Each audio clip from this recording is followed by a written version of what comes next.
Welcome all of you. I am Durgesh Kumar Pandey. I am going to take a chapter of class 12. Class, the name of the chapter is The Challenges of Nation Building. Okay class, on 15 August 1947 our country got the independence, and independence come with the partition. Class, after the independence our country have three types of challenges. First is challenges of nation building.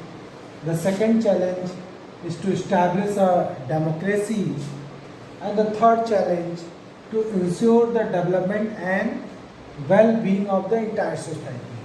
Okay class, the third challenge is to ensure the development and well-being of entire society, not only for some section, for basically we focus on the peoples who are belonging to disadvantaged community, the peoples who are backwards, we are focus on them.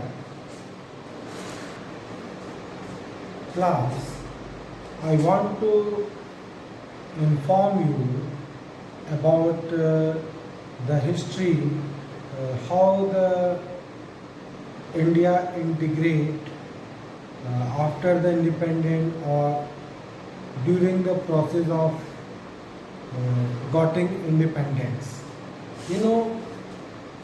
Students, जब हमारा देश during the colonial period, अंग्रेजों का जब हमारे यहाँ राज्य था, during the colonial periods there was two types of the state in the British India. First is British Indian provinces and the second is princely state. Means during the British rule ये दो types के जो हैं states हुआ करते थे under the British control in India, provinces and princely state. This British Indian provinces was directly under the control of British. ये अंग्रेजों के डायरेक्ट अंडर कंट्रोल में थे प्रोविंसेस. बट जो प्रिंसली स्टेट्स थे, these were controlled by the rajas, nawabs, and they have some internal autonomy, and also they accept the paramountcy of British. Means in princely state के जो राजा और नवाब थे उनको थोड़ी इंटरनल ऑटोनोमसी तो थी ही, और वो साथ ही साथ एज वेल एज ब्रिटिशर्स की पैरामाउंसी यानी सुजैनिटी मीन्स उसके अंडर में थे.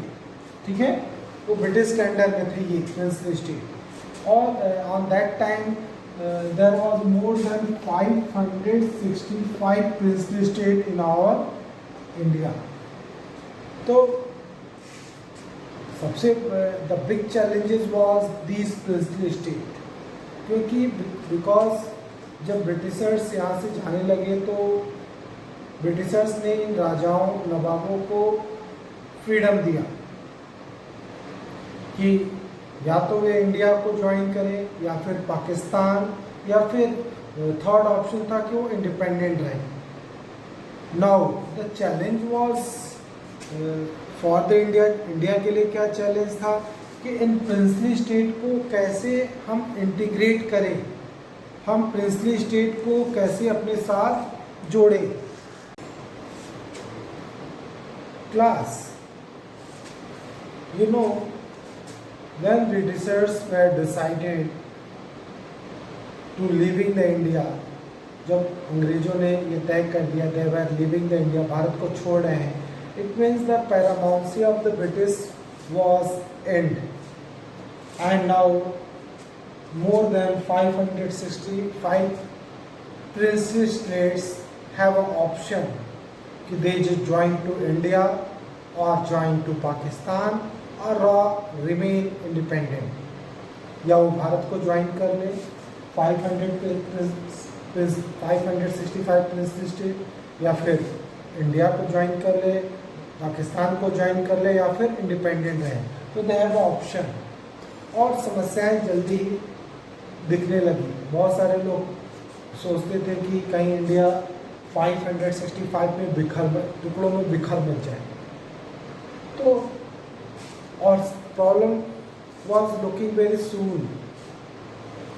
The ruler of Travancore was announce, उन्होंने अनाउंस कर दिया कि वो इंडिपेंडेंट रहेंगे। और उसके बाद कुछ समय के बाद ऐसा ही अनाउंसमेंट हैदराबाद के निज़ाम ने किया। He was announce that he will remain independent country की तरह वो रहेंगे। और भोपाल के जो नवाब थे उन्होंने भी जो है उनका बिहेवियर कि उनको कॉन्स्टिट्यूंट असेंबली में इनवाइट किया गया, but he was not ready to take the invitation. It means वो इंडिया के साथ नहीं आना चाहते थे। It means they want an independent nation for themself, वो अपने लिए एक स्वतंत्र राज्य चाहते थे। तो ये समस्याएं थी क्लास। क्लास इंडिया ने आज़ादी हासिल की तो और क्या लक्ष्य था? यूनिटी, डेमोक्रेसी को इस्टेब्लिश किया जाएगा, सेल्फ डिटर्मिनेशन, ऐसे नेक इरादों और विचारों के साथ, आइडियल्स के साथ India was got the independence. But the situation was not good. India क्या अपनी यूनिटी को बनाए रख पाएगा? क्या डेमोक्रेसी के जिन इरादों को लेकर के, सेल्फ डिटर्मिनेशन के जिन आइडियल्स को लेकर के we are got the independence, क्या हम उसको मेंटेन कर पाएंगे? सिचुएशन बहुत ही खराब थी, because there was so many nawabs and raja they were ruling in our country, और वो अपने लोगों को आज़ादी नहीं देना चाहते थे, या फिर उन्होंने अगर कुछ रिलैक्सेशन दी हुई है तो नाम के लिए दी हुई है, दिखावे के लिए दिया हुआ है। राजा अपने नागरिकों के साथ डेमोक्रेटिक तरीके से बिहेव नहीं करते थे और उनको केवल नाम मात्र की आज़ादी ही देते थे। तो प्रॉब्लम वाज दैट कि क्या इंडिया इन 565 प्रिंसली स्टेट को एक रख पाएगा, और फिर क्या इन राजा और नवाबों के जो राज्य हैं उसमें क्या डेमोक्रेसी स्टैब्लिश कर पाएगा, या फिर समस्याएं जो आएंगी उसको कैसे सॉल्व किया जाएगा। अब फैसला हमारी गवर्नमेंट को करना था कि क्या वो पॉलिसी अपनाती है। Now you know our first deputy prime minister and home minister Sardar Vallabh Bhai Patel, he was using a diplomatic way and he was trying to convince most of the princely state to join the India. princely states को उन्होंने समझाया, कुछ को समझा करके उन्होंने India मिलाया, कुछ को थोड़ा ऑटोनोमसी का या कंसेंसेशन दिया कि वो इंडिया को ज्वाइन करे तो उन्हें ऑटोनोमसी दी जाएगी। एंड सम स्टेट्स को सरदार वल्लभ भाई पटेल ने थोड़ा सा डराया ना, थ्रेटन, धमकी दिए, तो इस तरह से कुछ राज्य हमारे इंडिया में आ गए ना। After Sardar Vallabh Bhai Patel was ultimately, जो राज्य या राजा नहीं माने तो Sardar Vallabh Bhai Patel was sent the Indian army to control the situation and forcefully join merger of in India, ज़बरदस्ती उनको इंडिया में मिलाया गया। और हमारी गवर्नमेंट की क्या अप्रोच रहे, कुछ को तो बातचीत करके कन्विंस कर लिया गया ना, और कुछ को थोड़ा ऑटोनोमसी की बातें, रियायतें दे करके तैयार किया गया कि वो इंडिया में शामिल हो, उनको इंटरनल ऑटोनोमसी दी जाएगी। कुछ हमारी गवर्नमेंट ने आज़ादी के बाद जो पार्टीशन हुआ, जो बाउंड्री बनी रिलीजियस बेसिस पे, लोअर लेवल तक जो बाउंड्रीज बनी, विभाजन हुआ, हमारी गवर्नमेंट ने हर एरिया को अच्छे से बंटवारा को सुनिश्चित किया, क्या टेरिटरी इंडिया की उसको अच्छे से डिफाइन किया। स्टूडेंट्स, हमारी गवर्नमेंट ने इंस्ट्रूमेंट्स ऑफ एसेशन एक दिस वाज अ डॉक्यूमेंट्स, ये क्या था? डॉक्यूमेंट्स था। और किसी भी प्रिंसली स्टेट को इंडिया में इंक्लूड करने के लिए, ज्वाइन करने के लिए उस राज्य के राजा या नवाब को इंस्ट्रूमेंट्स ऑफ एसेशन साइन कराया जाता है। और इसका जो ये विलय पत्र था, उसका फॉर्मेट एक जैसा था, सारे राजाओं को एक जैसा ये इंस्ट्रूमेंट्स ऑफ एसेशन उनसे साइन करवाया गया और इंडिया में उनका जो मर्जर है उसको इंश्योर किया गया एक फॉर्मेलिटी के तहत। तो क्लास, ये इंस्ट्रूमेंट्स ऑफ एसेशन ये एक औपचारिक एक फॉर्मेलिटी थी जिसको करना कंपलसरी था हर राजा और नवाब को कि उनका मर्जर हमारे इंडिया में हुआ है। Class, there was some state like Junagadh, Hyderabad, Kashmir and Manipur. The merger of these princely states was more difficult. तमाम प्रिंसली स्टेट को इंडिया में मर्ज करने पर दे हैव सम प्रॉब्लम, सम समस्याएं, कुछ दिक्कतें थी आई, but the merger of these 4 territories, Junagadh, Hyderabad, Kashmir and Manipur, it was more difficult, बहुत ज़्यादा कठिन था, जो समस्याओं से भरा था। Class, Junagadh was a state, Junagadh Gujarat में आपके एक स्टेट था और जूनागढ़ में जो पॉपुलेशन थी वो majority of the peoples are Hindu, और जूनागढ़ का जो रूलर था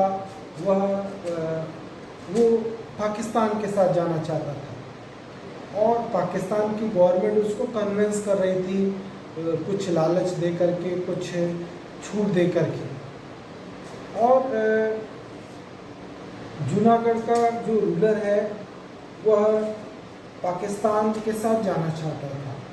तो lastly our government was send the army, हमारी इंडियन गवर्नमेंट को इंडियन आर्मी भेजनी पड़ी एंड हमारी इंडियन आर्मी ने जूनागढ़ को चारों तरफ से कंट्रोल करने की कोशिश किया एंड लास्टली हमारी गवर्नमेंट ने जो प्लेबिसाइट कराया।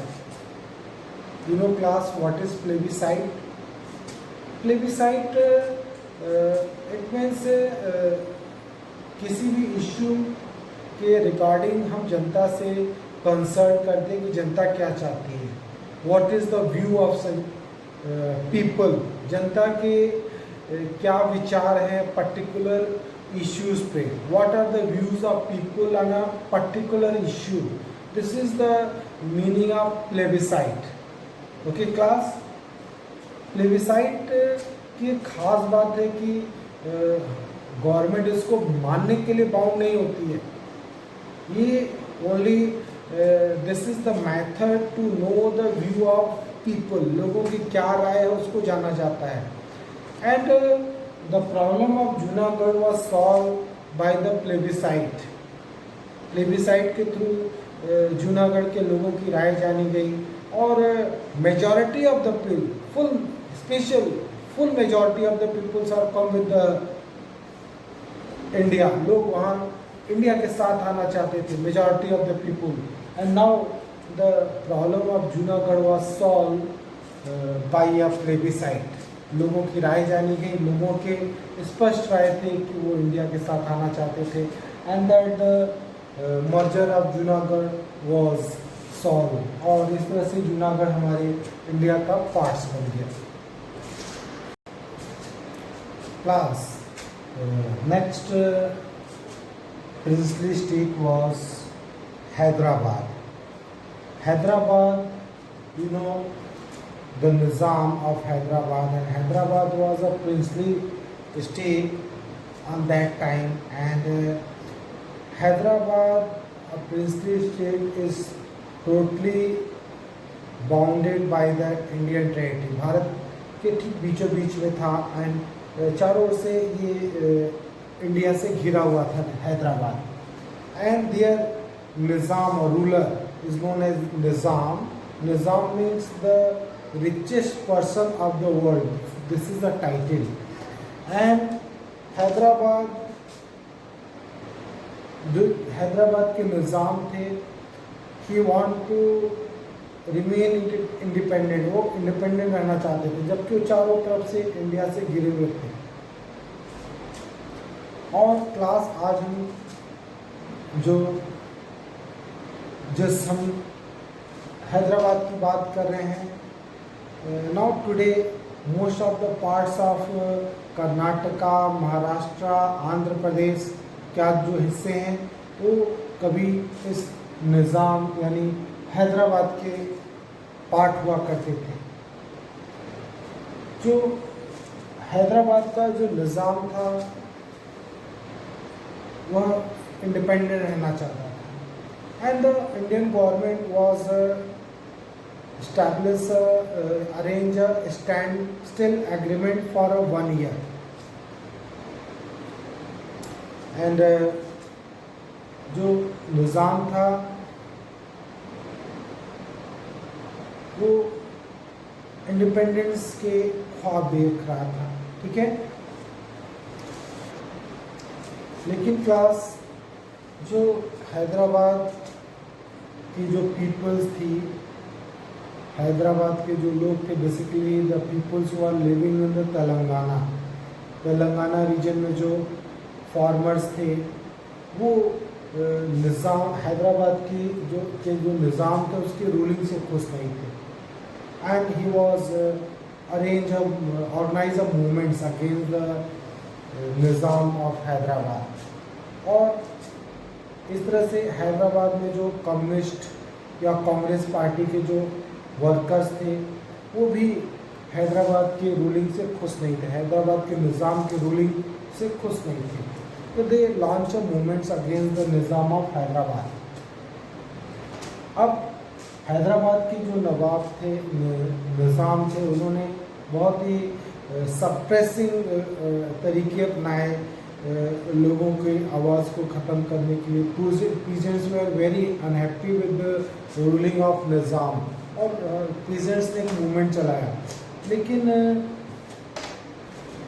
हैदराबाद के निज़ाम ने अपने राजाकार्स, जो कि उसकी पैरामिलिट्री फोर्सेस थी, राजाकार्स, उनका यूज़ किया, और जो पीजेंट्स थे या फिर अदर्स जो लोग मूवमेंट चला रहे थे उनके मूवमेंट्स को सप्रेस किया. और तेलंगाना रीजन्स में जो हैदराबाद के निज़ाम के जो राजाकार्स थे, पैरामिलिट्री फोर्सेस थे, वो नॉन मुस्लिम के साथ बहुत ही बुरा सलूक करते थे. उनके साथ वायलेंस करते थे, उनको टॉर्चर करते थे, और हर बुरी तरह से उनको जितना ट्रीट कर सकते थे. And now peoples were against the ruling of Nizam. And lastly हमारी इंडियन गवर्नमेंट को आर्मी भेजनी पड़ी. एंड नाउ हैदराबाद कुछ दिनों तक लड़ाई चली, एंड आफ्टर फ्यू डेज 3 और 4 डेज के बाद हैदराबाद ने सरेंडर कर दिया. Now Hyderabad was now a part of India, और इस वजह से हैदराबाद अब इंडिया का पार्ट्स हो गया. इंडियन आर्मी के सामने हैदराबाद के निज़ाम ने सरेंडर कर दिया. Now class Hyderabad merged with India, and next territory is the Manipur. You know, class, the ruler of Manipur was Raja Bodh Charan. Class, Next, the state, princely state Manipur, and the ruler of Manipur was Raja Bodh Charan Singh, and Indian government was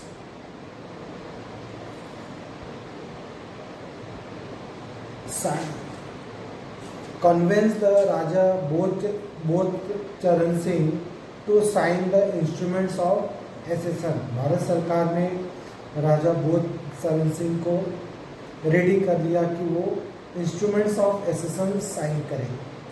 and after some days Raja Bodh Charan Singh ने election कराए मणिपुर में, because the peoples were demanding there. लोगों का pressure था, जनता का. तो Raja Bodh Charan Singh was organise the election in the Manipur, and now Manipur was the first state which was organized the election, and now Manipur was become a first constitutional monarchy, and they have a legislative assembly in their state. And but after some time, there were many political parties in the Manipur, like Congress and others party. Only Congress was ready want to merger of Manipur with the India. Congress party ही एक ऐसी थी जो मणिपुर को India से मिलाना चाहती थी, लेकिन अदर्स पॉलिटिकल पार्टीज इस मुद्दे पर उनमें आपस में तालमेल नहीं था, शार्प डिफरेंसेस थे, उनमें मतभेद थे. फिर हमारी इंडियन गवर्नमेंट ने क्या किया कि 1949 में राजा बोध चरण सिंह को रेडी किया कि वो मर्जर एग्रीमेंट साइन कर ले और इंडिया का पार्ट बन जाए. और ऐसा इंडिया राजा बोध चरण सिंह को इंडियन गवर्नमेंट कन्विंस करने में कामयाब रही, but without the consultation with the popularly elected legislative assembly. बिना जो इलेक्टेड लेजिस्लेटिव असेंबली थी उनसे कंसल्ट किए इंडियन गवर्नमेंट ने राजा बोध चरण सिंह को कन्विंस किया कि वो मर्जर एग्रीमेंट साइन कर दे, ताकि Manipur was become the part of India. और इस तरह से Raja Bodh Charan Singh was sign the merger act और मणिपुर हमारे इंडिया का पार्ट बन गया. But the issues were till today we are talking. लोग अभी तक इसके ऊपर बात करते हैं, इन तरीकों के ऊपर क्या इट इज़ करेक्ट.